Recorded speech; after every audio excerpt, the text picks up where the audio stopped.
I love Tenshinhan, but I bet many of us grew up seeing him as just a background character. But anyone who had the pleasure of watching original Dragon Ball knows Tien is a real one. Tien is a very important character in the general narrative of Dragon Ball. Back then, Tao Pai Pai was the first serious antagonist to introduce stakes in the series.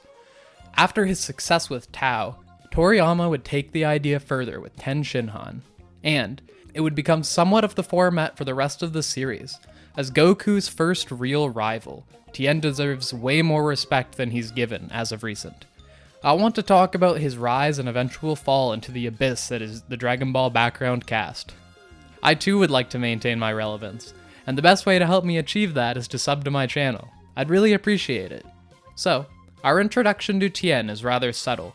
Master Roshi's old rival, the Crane Hermit, has come to the 22nd Tenkaichi Budokai to show up the Turtle School. With him are his two students. All we get out of Tien here is a scoff. Here, we get the first example of Toriyama's habit of introducing villains in pairs, with Tien and Chaozu. After an impressive showing from Krillin, we get our first interaction with Tien himself. Here, he establishes himself as an antagonist, and asserts that he's not impressed.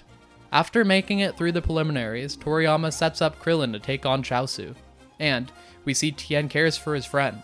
Tien then rigs the matchups to ensure that he gets to fight Yamcha, who has been antagonizing him. Tien also seems to think Yamcha is the strongest Turtle School student, due to his age. Tien shows he can back up his threats in his fight with Yamcha, matching the Wolf Fang fist blow for blow, and even surpassing it. Then, even reflecting the legendary Kamehameha, quickly followed by a knockout blow. And, for good measure, Tien breaks Yamcha's leg. This unnecessary cruelty is enough to fire up Goku. Now, we get the payoff to Krillin's building rivalry with Chaozu. Their fight itself has a much more comedic tone, but it does contain some important setup for the fights to come. Chaozu unleashes the Dodon Ray, a powerful technique, on the same level as the Kamehameha, and Goku recognizes it, as Tao Pai Pai had previously used it against him. Tien is shocked to learn that Goku killed Tao Pai Pai, who we learn was a mentor to Tien. A bit later, Tien takes on the previous champion, Jackie Chun. This is the establishment of another running trope in Dragon Ball, where the new character takes down a previously strong opponent to demonstrate their power. As they fight, Roshi attempts to appeal to Tien, but at the same time, Tien sleuths out Jackie Chun's real identity and steals his iconic technique to assert his superiority. After seeing this, Jackie decides to throw in the towel, to Tien's shock, as he can tell he had a lot more fight left in him. During Goku and Krillin's fight, Tien confronts Roshi and learns of his plan to keep his students humble. Tien thinks Roshi quit as Tien could accomplish his goal for him, but Roshi corrects him, saying his pupils won't be so easily swayed anymore. He also takes this chance to further build distrust in the Crane Hermit's ideology. Ironically, Roshi teaches Tien a lesson about the pitfalls of pride, in strong contrast to a future certain someone. In the conclusion to Goku and Krillin's fight, Tien sees just how impressive Goku really is, and is excited to take him on. In response to receiving a beatdown from Goku, Tien can only respond with excitement, as a true martial artist. They continue their intense match, but eventually, Crane Hermit starts cheating, as he wants to see Goku suffer for killing Tao. But, as a true man of his craft, Tien is outraged. This is the catalyst for Tien to denounce the Crane School, realizing he cares more about the sanctity of the arts than dominance and killing. Master Roshi takes out Crane Hermit so the big match can continue, and, after another clash, Tien realizes he's outclassed in terms of raw power, but Tien can still fall back on his superior bag of techniques. Tien in this arc, and even for the rest of the series, probably has the largest collection of techniques out of any character, from the solar flare to the Dodon Ray, to crazy moves like growing extra arms and cloning himself. Tien shows that Ki in Dragon Ball can basically do anything. In terms of being a pure martial artist, Tien might be the best in the series. And here, Tien pulls out the strongest move in the series, the Tri-Beam, boasting such incredible power that he has to warn Goku to dodge it so he won't be killed. And their final clash, Goku outsmarts Tien and was about to win, but with a moment of luck, Tien ends up becoming the champion. But, Due to this experience, Tien is a changed man, apologizing to Yamcha for his actions. During the attack of Demon King Piccolo, Tien is one of the first ones on the scene. Not wanting to risk the next generation, Roshi catches Tien off guard and knocks him out. In the face of the loss of Master Roshi, Tien prepares to seal Piccolo himself, adding the Mafuba to his bag. Unfortunately, his sealing vessel is damaged, and he can't use it to seal Piccolo. And even worse, this is where Tien falls to the trend of a new antagonist taking out the old one to show how strong they are, falling to Drum. He helps Goku win against Piccolo, but also ends up getting used as a meat shield for Piccolo. However, worry not, Tien still gets another chance to shine. At the 23rd Tenkaichi Budokai, he is reunited with his old mentor Tao Pai Pai.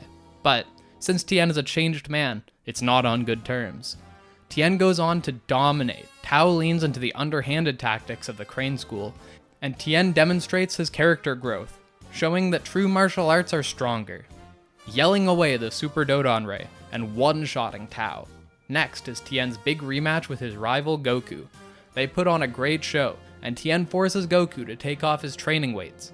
Sadly, even with his clone technique, he isn't a match for Goku. This is sadly the end of his term as Goku's rival, as Piccolo takes over the position, and even later, loses it to Vegeta. Unfortunately for Tien, this is where he falls victim to becoming one of the weaker fighters, and is killed by Nappa. But even in Z, Toriyama holds him with more respect than the others. While all the other humans are sidelined in terms of power, Tien alone is still able to contribute to the effort against Cell. His iconic moment holding Cell down with his Neo Tri-Beam really showcases the superiority of his techniques, despite the power difference. And that's not even the only time Tien contributes to the cause. Tien also comes in for the save, deflecting an attack from the Gotenk's powered Super Buu.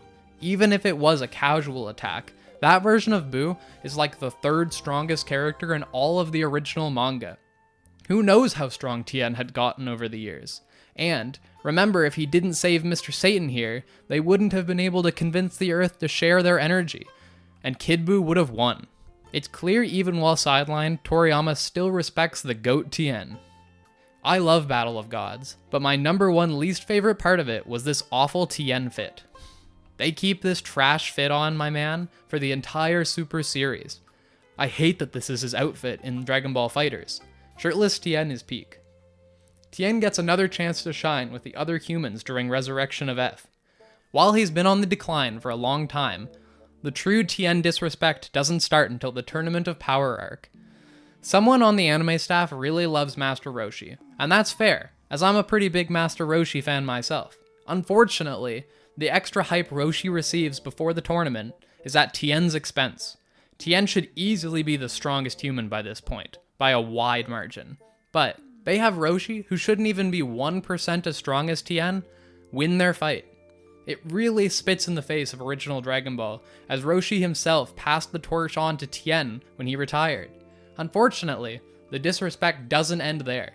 In the episode of the Tournament of Power that he's given, he ends up going down with his no-name irrelevant opponent. I guess Tien really needed someone on the anime staff to fight for him, like Roshi had. If only Tien got 10% of the love Roshi got. In Dragon Ball GT, Tien literally only appears for 2 short cameos, but I kind of prefer that to what Super did to him. So, what do you think? Did Super do Tien dirty, or am I overreacting? Let me know down below, and I hope you have a good day. See you next time.